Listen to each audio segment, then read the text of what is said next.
Figure it out. Hello, this is Adam Koralik with Flying and Eating. Today, let's go somewhere and do something, and make sure to like, comment, and subscribe. Hey everyone, it's Adam here, and this is it. This is the finale of the Big Tokyo trip. I hope you guys enjoy it throughout this entire adventure of videos, which, yeah, this has been 10 of them. We've done a whole lot of stuff, and rather than truncate it all down, I'll just say go back and watch it. It's all there. You can have a fun time. But today, on our final outing, I'm gonna take you to a place that I know a whole bunch of you nerds want to see. And I'm a nerd. I just, you know. Ohio gozaimasu. So my trip in Japan is starting to wrap up. I only have a couple more days here. And I kind of crunched the numbers of what else I'm doing, what else I have to do, etc. And it dawned on me, this is going to be probably the last time I get to go to Kura Sushi. So yeah, that's where we're going. I'm going to have that for breakfast. Yes, breakfast. I'm going to have that before I meet up with Joseph again. And we're going to do something that we're just doing for you guys, honestly. I don't even want to do it. Like, I do, but I don't. Like, I want to see Joseph. I want to hang out with him. And I like the core concept of what we're doing. But the specifics, you'll see. So this is cool. I'm actually the only one in here right now. I mean, it makes sense. They just opened, but nice little view. There you go. I love this place. Great little conveyor belt things. Reminder, you just go ahead, you pick whatever you want, you pop them out of there, and you can order stuff off the screens. They have English. I've already done a whole thing on this, but just wanted to remind you, this place is awesome. So I went ahead and got some fatty tuna, and we have some mackerel. Yeah, I mean, I'm not going to show you every single one because you guys get the core idea, but it's real cool. And again, order anything special you want. It's all the same price. It makes no difference whether or not it comes here or if you order it there and it pops out there. Got some more shrimp with the cheese, salmon with the cheese, and then the egg and tuna combo. Oh, so good. This will be my last one for a long time, probably, until the next time I'm in Japan. This is a seared au gratin shrimp sushi. It's basically like cheese and mayo and stuff. It's so terrible for you, but so good. Ended up getting a little dessert. This is what they call a hot caramel French toast. So it's got some frozen strawberries, obviously some sort of vanilla, I'm guessing vanilla ice cream caramel French toast, as well as little, it look like almond bits. Should be good. All right, look who's back. Joseph's joined us. So what are we doing, man? So today, right now, we're in Akihabara. There's a few game stores here we're going to check out. We might backtrack to Nakano, but we're going to go to your favorite place, my favorite place, birthplace of, I won't say the birthplace of anime, but we're going to Akihabara. You love Akihabara, right? Anime, you love anime. That's what I heard on all the Discords. Could you have pitched anything to make it any less enticing? Yes, we're going to Akihabara, the place that is the definitive noob place for weebs. Everyone goes there thinking, oh, that's where all the games and all the anime and all the things I Japan-fantasize about are going to be there. Because they sort of are, but you pay a ridiculous markup on all that stuff, and it's just anime trash everywhere. What's wrong with anime? I thought you love anime. No, I don't! I very much don't. On the way home. Why are you lying? They'll believe you. That's the problem. No, I hate anime. That's true. If you like anime, that's fine. Just, whatever. Do you like whatever you like? But I can't in any way, shape, or form enjoy. I didn't even watch the Shenmue anime. That should tell you something. I literally am in Japan. I went to do the pilgrimage twice to the real location. Still won't watch the anime. Oh, there's an anime store. Yeah, that's an anime store for Australians. Full of anime for you. No, it's for Australians. Oh, really? That's why it says animate. So one of the iconic, definitive video game stores in Japan that is it's primarily in Osaka, but they do have at least one Tokyo-based location, is right here. Super Potato. Now, for anybody who really likes video games, they'll know that this is kind of a mecca. A lot of people like to go here and just see it. I like it in the sense that it's like visiting a museum. They have a lot of cool stuff, but it's almost like you're buying out of a museum. Yeah, I personally never been to this location. There's one more in Akihabara, which we're going to go to later. I've never been here. He hates how much Akihabara, but this is new to me, so I look forward to discovering things we can't buy. Things we can't buy. That's a great way of putting it, because you ever want to buy something from Japan on eBay, this is like, oh, a savings, because it's like $5 less. Whereas you go like out into suburbia, it's like, oh, 70% less. Yeah, exactly. This is strictly for tourists who don't know any better. That's why I'm taking you here. Shout out to anyone who ever watched my Casio Loopy video. They have the one with the French girl and the stupid dog game. Oh yeah. That's cool. Japanese Virtual Boy kiosk. Right there. So we just left Super Potato, and yeah, pandemic hasn't done them any favors. Nothing's really changed in there. It's still ludicrously expensive. I mean, you can see some of this stuff. Even if you're not like super aware of how this works, just trust me when I say that everything in Super Potato is needlessly expensive. Like if you literally were going down the street and we're gonna find stuff for like half that price. Super Potato is cool to just look at weird things, but I never recommend actually buying there. It's very rare when you can actually like score a deal there. It's not impossible. I have done it, but it doesn't happen often. So we're not in Akihabara yet, but the Akihabara disease, as it were, is very prevalent. We were at a Surigaya specialty shop, which is a great location to get video games in every single scenario, except here, where they don't have a single game in the entire store. Not one. Just literally the worst thing ever. The worst thing ever in the universe is this is a store dedicated to it. You get a sense of why I don't like coming down to this area? They took the best thing ever, got rid of it, and replaced it with the worst thing ever. I mean, you might as well just start having American football in there too.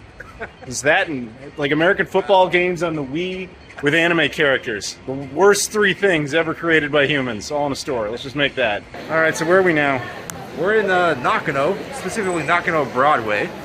Kind of world famous place for otakus to search for vintage toys, but and also video games. Mandrake kind of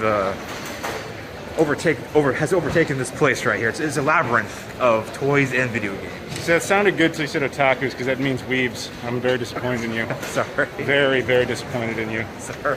No, you're not. I am. You'll like it. Yeah, but here we go. Here's your weeb stuff. Have fun with your weeb toys. Now you need to avoid the escalator because it will skip the second floor. And I didn't know this for about 10 years. I was like, where the hell is the second floor at every time?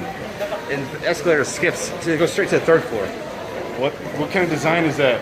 So we've got lots of toys. As he was pointing out, we got a lot of Western style ones. In fact, we got another Time Machine DeLorean right there. It's kind of a weird looking one actually. Like the coolant system on the back is black, or red. It's red instead of black.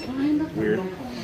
Yeah, Empire Strikes Back, a lot of Jurassic Park, Bane, the Emperor.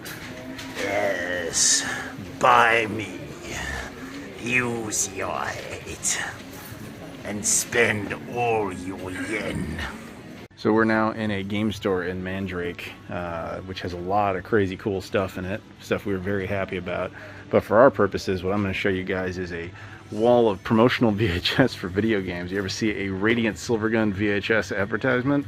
Now you have. You can tell everybody you know. They'll think you're really cool.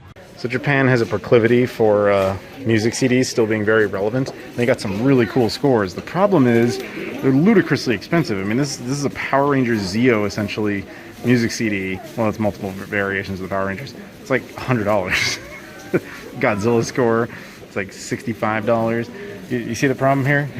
But they got some really cool ones from, there's some Zelda, there's various video games, animes, you know, whatever, there's Sonic and stuff. All sorts of great things, but they're really expensive. Game soundtracks in general are just ridiculously expensive here. It's interesting to see because there's so many cool, unique ones, but they cost way too much money for music CDs.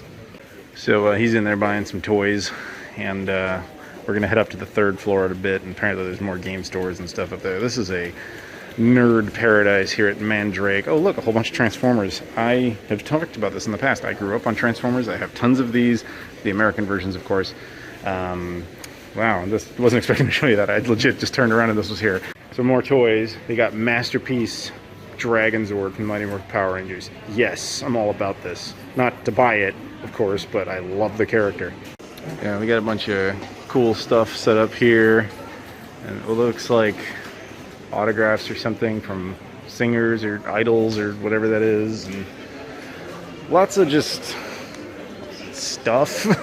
This is a weird floor. As you just said, it's like a mix of nostalgia berries as well as like brand new stuff. Like you have a fancy watch store next to like a used bookstore. It's strange. So we're in another toy store. This one's got a lot of Western stuff. And check this out. They have an entire section for Back to the Future's toys. And there you can see all these really cool figures. Time Machine DeLoreans. And ultimately, the Transformers Gigawatt DeLorean toy. Now why is that some sort of omen?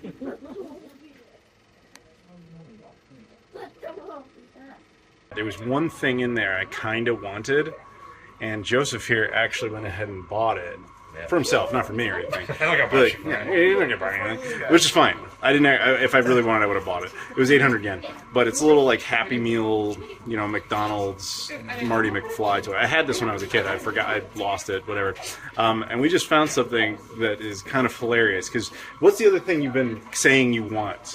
If we find McDonald's toys, right? McDonald's toys. He's been saying he wants McDonald's toys and Back to the Future toys. Then we found this, the actual McDonald's Happy Meal Back to the Future case. There is no universe in which you shouldn't own this. Like, you need to get this. You understand, like, you have to complete the set here. Yeah. Look at that. That must happen. Yeah, I gotta do it. I gotta do it. I'll do it. You did it. You actually got them. And I didn't know that there's actually 4 different versions of the Back to the Future McDonald's. Dude, that's like one of those like omen things you just had to get. It's no joke. This is not a bit. Like he came into this being like, I want McDonald's stuff and Back to the Future stuff, and to actually find a McDonald's Back to the Future thing, like you couldn't have possibly done better. No, that's awesome, man. Congrats. Oh, thanks. All right, so that's an awesome name for a robot. Okay, so we're leaving Mandrake now, and this place does the tax-free shopping, so I got some stuff, and I was eligible for that. What's interesting about this place is they still do this, the old method of tax-free shopping, which is not only do they not give you give it to you digitally in advance, you have to get cash, which is annoying, whatever. But in this particular case, they do the thing where they sit there and they itemize everything. They fill a whole bunch of paperwork out. There's no app involved. And then they stamp your passport and put a receipt in your passport and staple it to your passport. So presumably at Haneda, I'm going to have to drop that piece of paper in a little bin, which is what I used to have to do at Narita. It's interesting. That's been here 2 weeks, and that's the first time anybody's done it the old school way. So I guess what I said earlier about how, hey, they seem to have upgraded, doesn't apply everywhere. We've done it. Yes. We have arrived in Akihabara. We have. There's and there it is, and you got Weeb Central here. I just want to be very clear about something when it comes to Akihabara. I get that this is like a mecca for a lot of people, and it means a lot to a lot of people. That's cool. My issue with it, anime aside, which just doesn't cater to my interests, is what? Anime, you love anime. No, I don't. That's the thing. I don't love anime, but I do love video games, which of course they have, but where I actually take issue with this place is not the anime. That's just, to me, it's just an annoyance. What I don't like is the fact that if you buy a game here, it's going to cost like 10 times what it would cost like a few stations down the road. You go here for the same reason you go to Disney World or Times Square or Las Vegas. It's not because those are actually the best places to acquire things. It's for spectacle. That's why you are here. But if you're like, I'm going to Japan for the first time, I can't wait to go and buy all the video games at Akihabara because they have all the games. This is not the place to do it. But maybe for anime, that's not my market. You tell, you know anime, you love anime. No, that's not for me either. No, it's not. No, I don't like it. I respect it, but it's not my cup of tea. I do not respect it. This building is a bit depressing because this used to be the big Sega building. It was a bunch of Sega capsule toys and stuff. Obviously, I'm a Sega fanatic. Now it's some other company. Sega shut down operations in there, unfortunately. So we just stopped at a Surugai specialty shop. I got to give Akihabara a point. The game store in the basement had a lot of cool stuff. I would say pretty reasonably priced, which is weird. This is the one store I've ever found in Akihabara where the prices aren't terrible. They're pretty good. They were pretty good. It's like this store that's like hidden underground. I probably shouldn't be telling you guys this, but I am. I had a tragedy in here once. Oh, is that? Yeah, years ago, I came over here and they had this box set for a thing for the Xbox 360. called the Cave Shooter Collection. It's a huge box. It's a $1,000 item. They had it for $40. Wow. And I couldn't buy it because I was leaving the next morning and there was no space. No post offices were open. I had no one to give it to. It was a truly heartbreaking moment. What a tragedy. Yeah, now it's not that, I didn't find anything that amazing in there. I got some stuff that I'm pretty content with. All right, so we are continuing our little excursion around Akihabara. We found a couple more game stores, but they were all closed or like literally about to close. So I think we're just gonna wrap the evening up by going out and getting some dinner. Does that sound good to you? Yeah, sounds good. All right, you guys can look at some more like cat cafes and maid cafes. I know this is what you guys want. We know. We're not doing any of that though. No. Maybe in the future. No, I'm with them on that. I don't want to do that. There you go. There's your maid cafes, every one of you. And you guys might have noticed, I don't totally understand the deal with the having the girls standing out there and just waving at everybody. I think it's just to sell things because they're cutesy. Yeah. It's a strange job, but it's cool. Good for them. What are we doing? Where are we going? I'm trying to find food, but Go that way. I go that way. So, yeah. We'll see what we can find. We thought it would be kind of fun to just, because he doesn't eat Japanese food much, not really. that it would be fun to actually, we're in Japan. Maybe we'll get Japanese food. I just thought of that. I think it's a weird idea, but I'm gambling here. Look at this. This has the standard Japanese. This does look like it has Japanese food. Let's see what it is. It also has a white lady, so it's probably not right. So, after all our talk of going out for Japanese food, where did we end up? At a Chinese food place. Remember what I told you? Ramen is actually Chinese, and that's what we're doing. One, it looked good, to be completely fair. And two, the only ramen I've shown you on this trip was like fast food ramen. This looks a lot better, so I figured that would balance out. Because I've shown you guys nice udon. Why don't you look for the nice ramen now? It's a good balance, right? Yeah. And look, show them what you got here. You ordered a Coca-Cola. As big as my It's ridiculous. It's like a beer stein for Coke. Yeah. So we've sat down in our place. We're gonna look for order start. We'll see how that goes. Well, I guess I have to pull the plate off.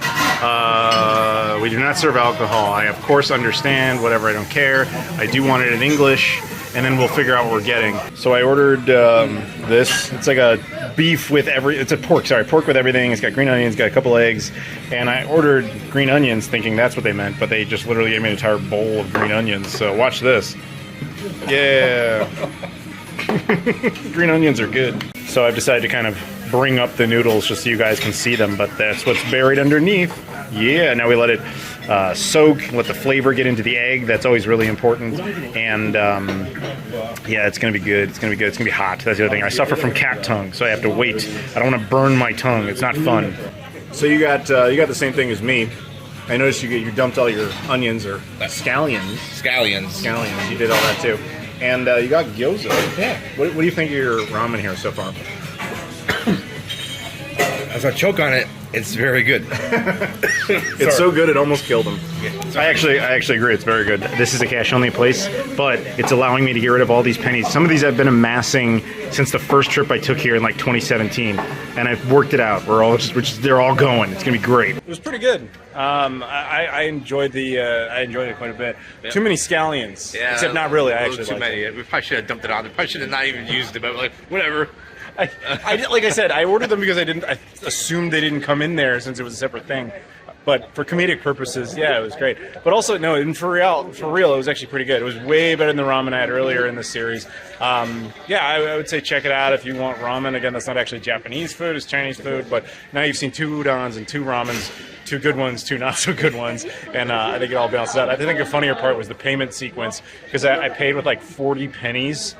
And just she went, oh my god! And she had to sit there and count. Like I had pre-counted it, but it's their job; they got to do it. But it's like, hey man, if you're gonna make me pay in cash, then you have to accept cash. That's a flaw in cash. It's called pennies. It's actually called yenis. We're in Japan. That was cute. Is that a thing? Did you just make that up? No, they're called yenis. Oh, so he's stealing other people's material now. Well, I call it yenis. Pick a street, man. The jury's out. All right. Yenis. This all started when I jumped out of the car and said, "Oh my God, Adam Koralik." Koralik. Wait, I thought I said it right. Koralik. He did this time, because originally he got out of Koralik. And I had a great time. Not just today, but the journey we had yesterday, all the hard offs. But today in Nakano Akihabara, It was great. We saw a lot of stuff. We bought some stuff. Had to hold back a little bit, but overall, it was a great experience. I would argue we bought too much stuff, Yeah. but still we had a great time. Yeah. Dude, thank you for rolling with me. It's Yeah. been a lot of fun. I'll see you on the next trip. Absolutely. Ohio gozaimasu. So today is my last full day here in Tokyo on this particular trip, and there's one genre of food I've been talking about but we haven't been able to do, and that's Indian food. Now, Japanese Indian food is actually pretty unique. I rank it number 3 in the world of places I've been, to be fair, but the UK has the best Indian food. I've never been to India, full disclosure, but UK just outranks everybody. After that, I would give it to the Canadians, especially if you're in the BC area. But number 3 on that list is the Japanese, but theirs is a little unique because it's Indian food that caters more to Japanese tastes, so it's a lot more curries, but like Japanese infused curries. They're pretty good, and so I found a place here in Yokohama Station, which admittedly is probably not like the best place, but given the time constraints, I wanted to give you guys a sample of it. So I went ahead with a butter chicken curry, the small one, and a little side of cheese naan. That should be pretty good. My curry is here, and it comes with a little salad and my cheese naan. I'm going to kind of give it a second to cool off here, and then we'll probably use the naan to mostly eat that. And yeah, looks good. Smells good too. Check it out. The naan is like, it's almost like a pizza, like the cheese, like calzone. It's just all the cheese is inside. I'm not used to that. Usually it's just like a small layer of cheese on top. This is pretty cool. So I just came out of there.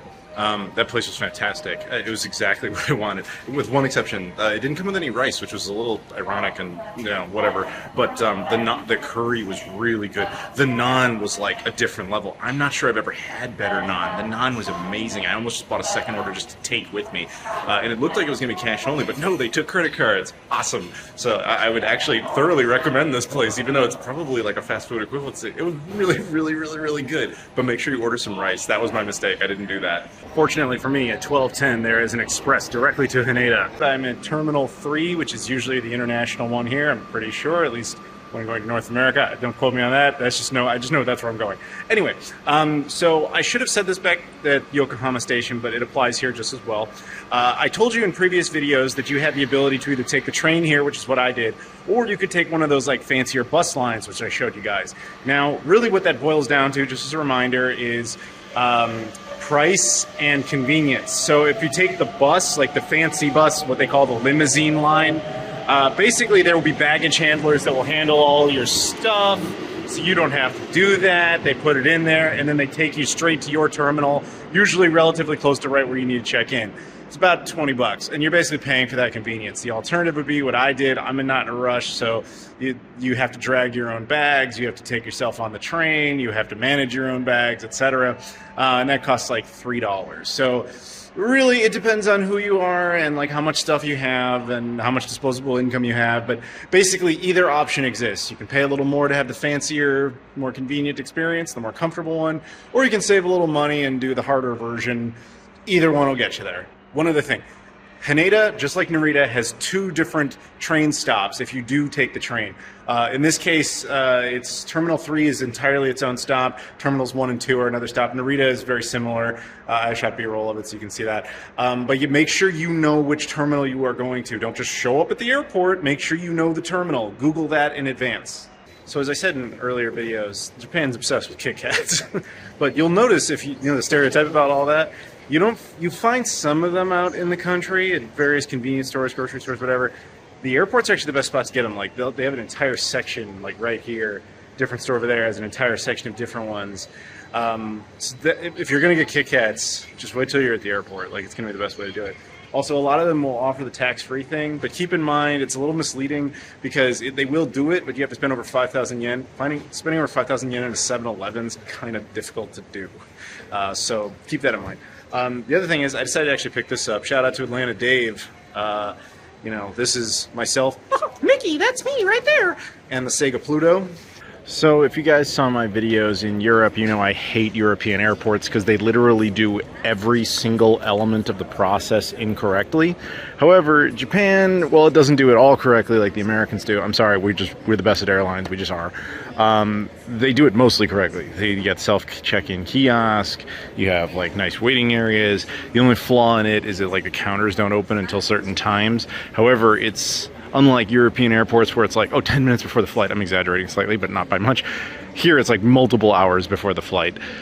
And then they let you know your gate well in advance. Again, it's like the happy medium, but really it should just be staffed already. But to be fair, this is the international terminal.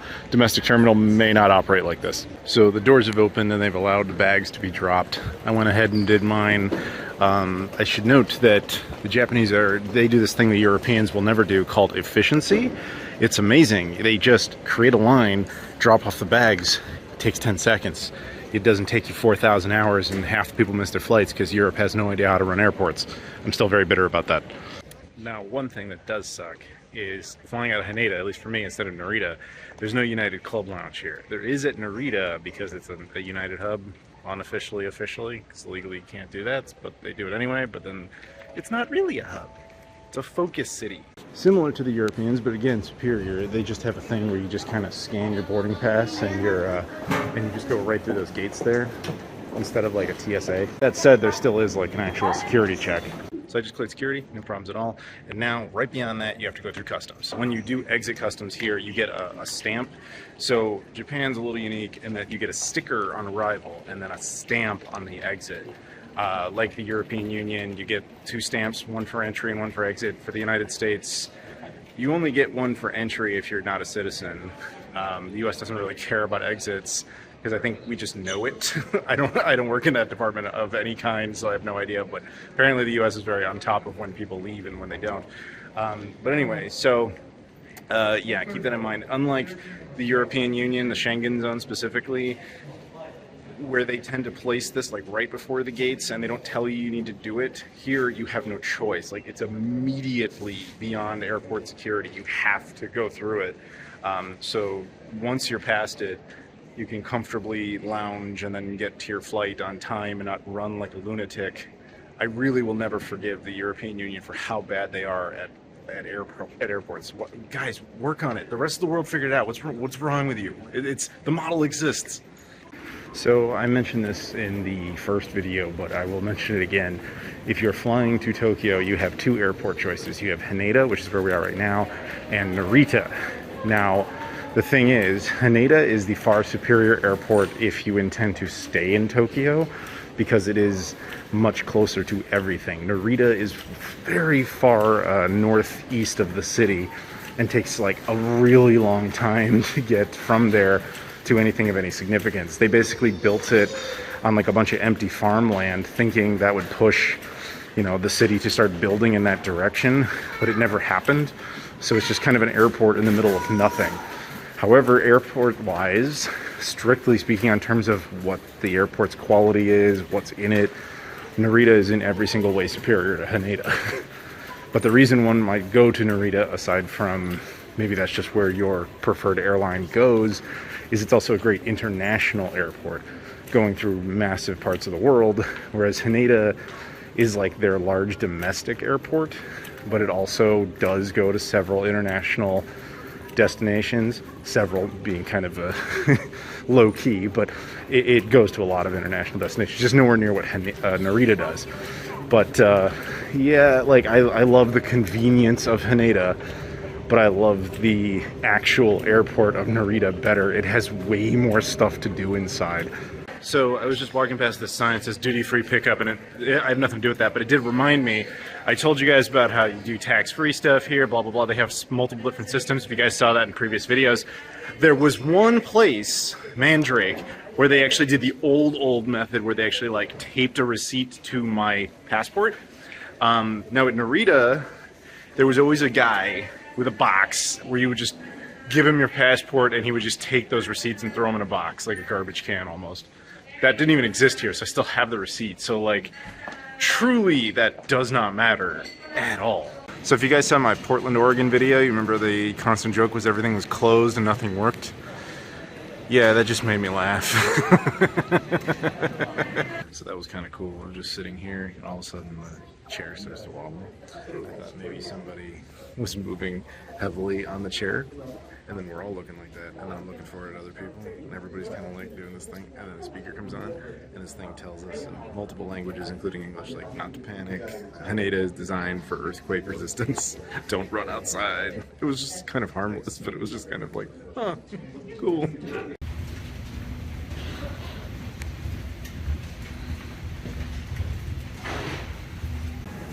Welcome aboard. We're happy you're flying with us today. As you find your seats, place your larger bags in the overhead bin, wheels first.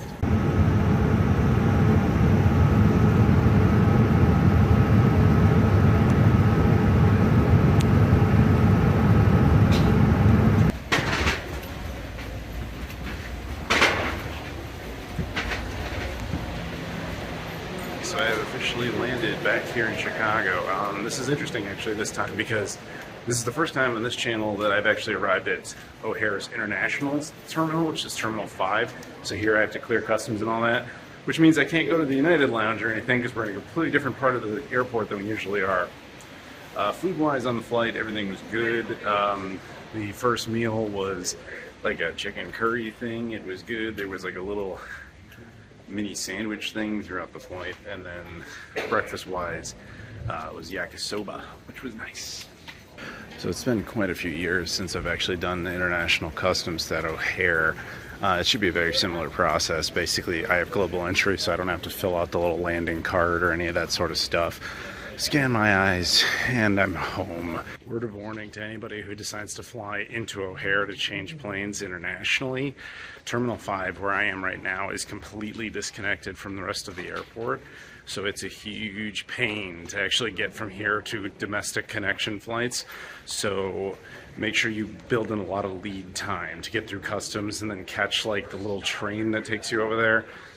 Just warning you, don't ever have a tight connection at O'Hare from international to domestic. Global entry. I do not have to wait in that. Very nice. The line persists. Yeah. I tell everybody, sign up for global entry, especially because a lot of travel credit cards will pay for it. Just cleared U.S. Customs. I'm telling you, global entry, there's a little kiosk. You put your passport on there. Guy calls your name. That's it. Welcome to America. You're home. So now I got to find my luggage, and then you go through a second security thing, which is really just hand a guy a card. Kind of funny. I took my time getting down here, but because global entry is so efficient, they still haven't even announced which baggage claim we're going to be at. Just a reminder that in the U.S., when you land internationally, even if you're continuing on your way, you must pick up your bags and recheck them. It's free. It's just a thing the U.S. does. And with all of that, I'm done. I'm back in Chicago. So the adventure in Japan is now over. Hope you guys had fun watching this ridiculous series of videos. I'm sure it was a lot. Fun fact, I have no idea how many this is going to turn into until I get into post-production, but I appreciate you guys for watching them. If you guys do me a favor, though, head up the social media stuff in the description: Twitter, Instagram, Facebook, Discord, Patreon, etc., all that stuff. I appreciate you following me there.